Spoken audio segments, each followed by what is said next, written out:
Hello folks, today I will show you a nice tool from an X called the Remember Constraints, okay? And what Remember Constraints does? It speed up your work when working with assemblies.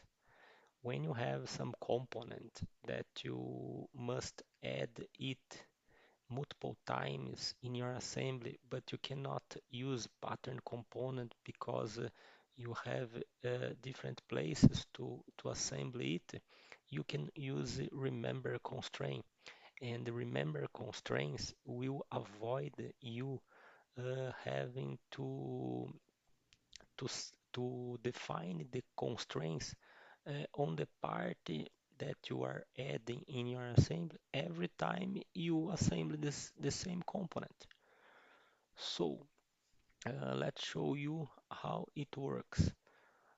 We will use this in this demonstration, this assembly here, and we will assemble the screws here. For sure, here the faster way to assemble it would be place one screw and apply pattern component. But as we want here to show the remember constraint, we will not use pattern component. Okay, the idea is to show remember constraint. Otherwise, the faster way here would be use pattern component. So let's go to show you how it works. Add component here. I will get this hexagonal head screw, and then I have here the screw. I will go for prefer touch. I will select this face and I place here, and then I will go to align and lock. I will get this axis here and get this axis here, and it's done.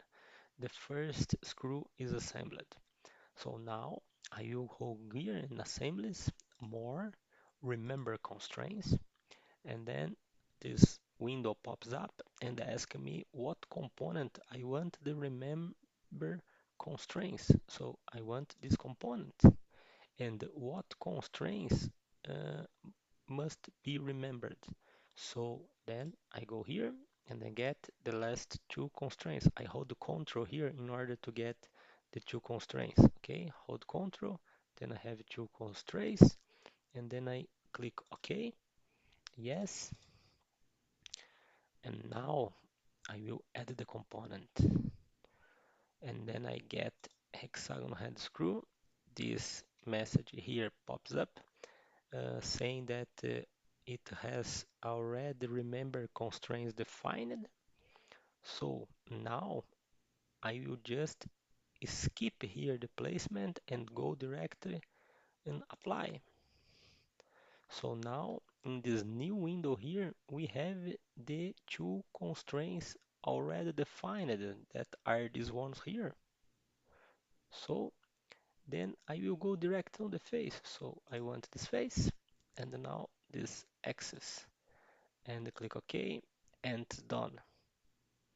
Once again, as I marked here this keep selected, the screw is already here in my component preview, and I just go here, apply. Once again, this face here, and then the axis is here. So I don't need to select the constraints here anymore. Last time, I click apply, face, and the axis, and OK. So this is the demonstration for you today. I hope you enjoy this function, and thank you very much. See you guys. Bye bye.